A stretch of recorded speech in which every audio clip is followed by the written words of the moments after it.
Jessica Benko, and yes, somebody else with us today, Bret The Hitman Hart, because we're talking about a big night at Sasktel Centre, the Saskatchewan Rush. And not only do they have a big game against the Calgary Roughnecks, but there's also a very special lacrosse out bullying event going on. So first of all, nice to have you both here. Thank you. Nice to be here. And welcome back to Saskatoon.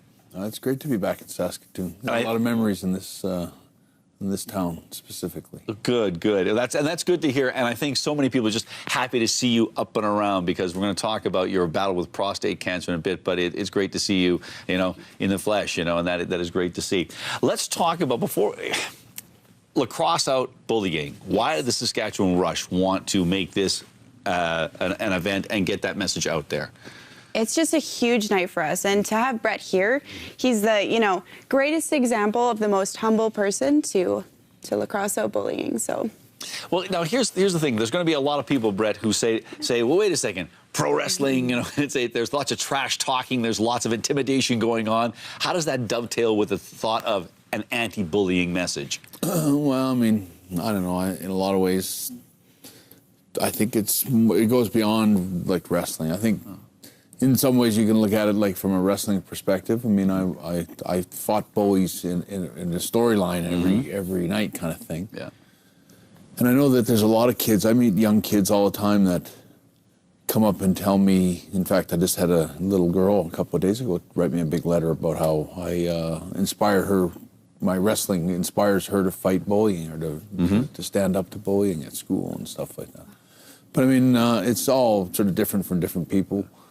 But I think just the message is important. It's really important to get the message out, and that's why I'm here to help get the message out. And it's interesting you bring up kids there, because you have such a strong connection with young people and kids. And I'm one of the things too I think about is Jacob Tutu and the Hooded Fang, and that's sort of that side of Bret Hart that maybe some people don't remember about you doing the theatrical side of things.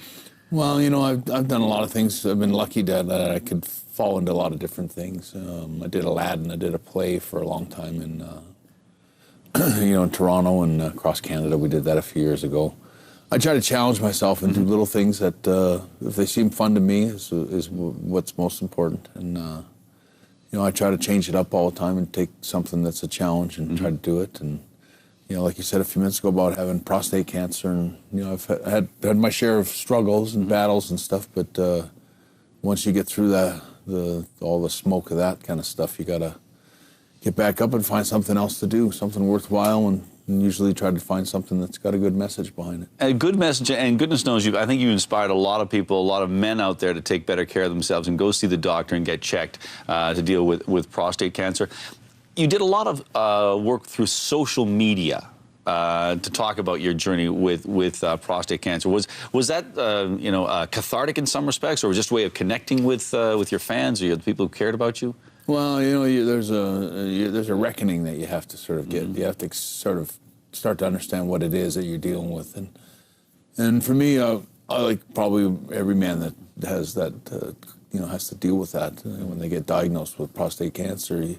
There's a tendency to withdraw and kind of hold it in, and you want to tell anybody, and you don't want to. Part of it, I think, is more you just don't want people to feel bad for you. Yeah. That kind of thing. But I kept it a secret for a while, and then as the surgery date got closer, I realized that there was a lost opportunity if I didn't take advantage of this and try to use it for some kind of good. So.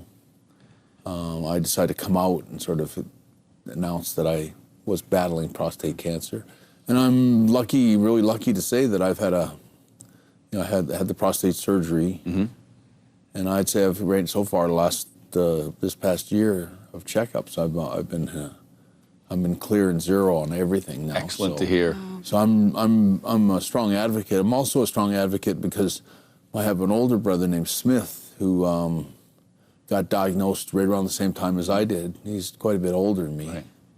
But he didn't diagnose it, he didn't get checked in time. And he's looking at he's got about a year left to live now. Oh, no.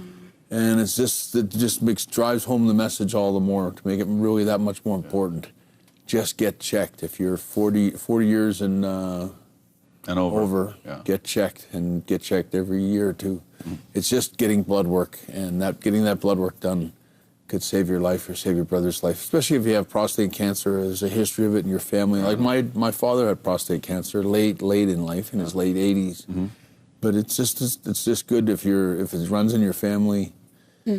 Just get checked. It's so important. So important indeed. Just before we run out of time, tomorrow night, the excitement is always there at the Rush game, but when will fans get a chance to see Bret involved in the evening's festivities?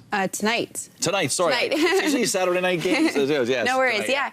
yeah. At halftime, we're having a huge show to Lacrosse Bullying. We're taking a pledge together, so it's a big, important reason why we have Bret here. It's sold out. That's the main thing, so get there early. Yeah, we just have, it's very exciting, so. All right, and just before we go, I had a colleague ask me, in the dungeon, who, and that was the basement where you learned to wrestle, who inflicted the most pain on you? Who gave you the most trouble? Well, for sure my dad. Okay. My dad, that was his little quarter down there, and that little room was, he owned that room, and that was he was the boss of that room. There was no other bosses in that room, that's him. Well, I tell you, it's been a pleasure having you here. Always great to have Jessica on the program. And so, in the meantime and in between time, thank you for being here, and we hope all the best for you. Thanks so much, Bret. Thank you. Thank you. Thanks, Jess. Thank you. You bet.